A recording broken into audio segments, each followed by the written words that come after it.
murder of Terry Dolowy in February of 1985 shocked and scared this community. No one but the police would talk about it on camera.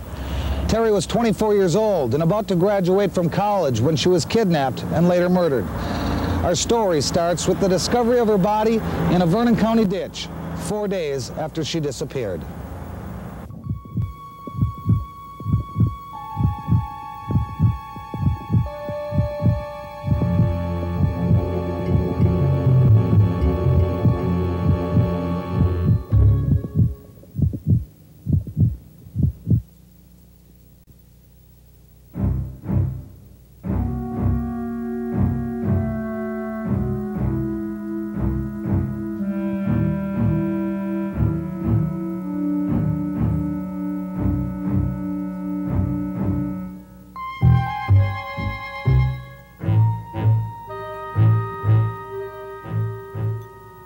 The body was that of a white female who had been decapitated and burned. The physical description of the body and fingerprints are consistent with those of Terry Dolowy, reported missing in LaCrosse County on February 14, 1985. A positive determination is expected within 2 days. The matter is currently under investigation by the LaCrosse County Sheriff's Department, Vernon County Sheriff's Department, the City of LaCrosse Police Department, and the State Crime Laboratory. Any suspects in custody? Not at this time, no. That was 4 years ago, and to this day, no one knows who killed Terry Dolowy. As it is with all cases, there's people that hold the key to this information, and that information needs to be passed on to us, whether it be directly to our agencies or through another agency or through a Crime Stopper call, if someone wants to remain anonymous or what avenue they might choose. We need that information.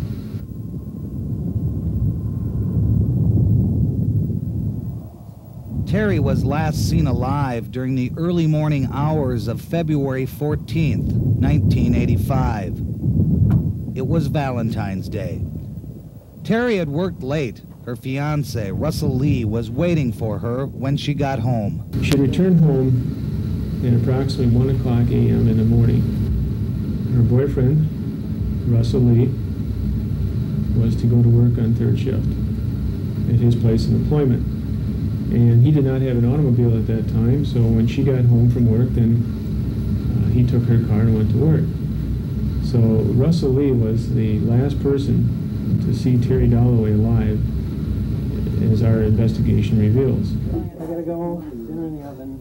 What time are you gonna be back? When Russell left the trailer that night, he probably had no idea that it would be the last time he would see Terry alive. Russell worked at the Radisson back then, and shortly after arriving that night, he decided to call home. He said Terry hadn't really wanted him to leave anyway. But when he called, he got no answer. And Russell said he became worried and decided to go home. It was after 4 a.m. now, a little more than 3 hours since Russell left Terry alone in the trailer. He later told police he noticed something wrong right away. The trailer lights were still on, and the door was ajar. Russell entered the trailer. It was as it should be, but Terry was not there. What really bothered him, though, was that Terry's purse was still lying on the table, and Russell said Terry never went anywhere without it. Terry had a dog, and at first Russell thought maybe Terry was out walking it, or maybe she went somewhere with a friend. Despite his reservations, Russell went back to work. Terry's whereabouts bothered Russell, but it wasn't until he returned home from work about 6 o'clock that morning that he became really concerned. Terry still hadn't come home, so Russell decided to call the police and file a missing persons report. Gary Westley was one of the investigators on the case. When we went out there to look the trailer over and take the missing persons report, we too, of course, went over the trailer quite extensively and could not find anything that would indicate foul play. The only thing that was missing was Terry Dolowy and her white poodle. For several days, the media carried the story of the missing girl, asking anyone with information as to her whereabouts to contact the LaCrosse County Sheriff's Department. What no one knew then was that Terry was being held hostage somewhere right here in the area. Police believe she was alive until sometime February the 18th, 4 full days after she disappeared. How she died, only her killer knows for sure, but it was how her body was found that terrorized the community. It was about 9:30 Monday night, February the 18th. A farmer was on his way home, traveling the Mohawk Valley Road. We cannot tell you his name because what he found about 4 miles up that road still terrifies him. He first noticed a fire reflecting in a roadside marker as the road passed over a creek bed. Thinking it may be a snowmobile on fire, he stopped to investigate. What he found was a headless body burning in the creek bed. It had not been there long. Even though the body was badly burned and the head was missing, authorities knew it was Terry Dolowy. There was enough clothing left to make that determination, and fingerprints eventually provided positive proof. Terry Dolowy was no longer a case of a missing person. It now became a case of first-degree murder.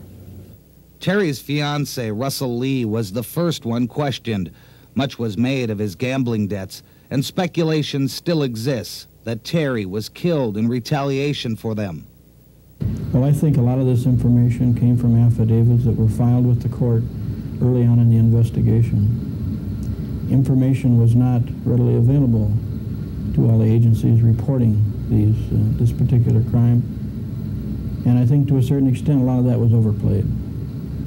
While authorities were questioning Russell and anyone who knew the couple, others had the grim task of searching the area for the rest of Terry. Her head was never found, and neither was her dog. It's a cop's nightmare. The case of the cop's nightmare is what it is. Gary Westley was the chief investigator for LaCrosse County, Jerry Fredrickson for Vernon County. Together, they and their assistants spent thousands of hours trying to solve the murder. The reports filled 10 thick volumes, but now the leads have dried up. The major problems that I see with the case from an investigative standpoint is no definite motive. Checking out many different angles and so on in the case, and also the lack of a crime scene where the death occurred. But authorities are not completely in the dark. They know Terry was killed not too far from where her body was found. They know it was shortly before 9 o'clock that night when the killer drove his car down the Mohawk Valley Road and stopped over the creek bed. Evidence found at the scene indicates that the killer first removed a container of gasoline and placed it at the side of the road. He then removed the body and tossed it into the creek bed. Picking up the container of gasoline, he walked down to the body and set it ablaze. The idea was to destroy the body so completely that no one could ever make a positive identification. Positive identification. Positive identification. Positive identification. Positive identification. Positive identification.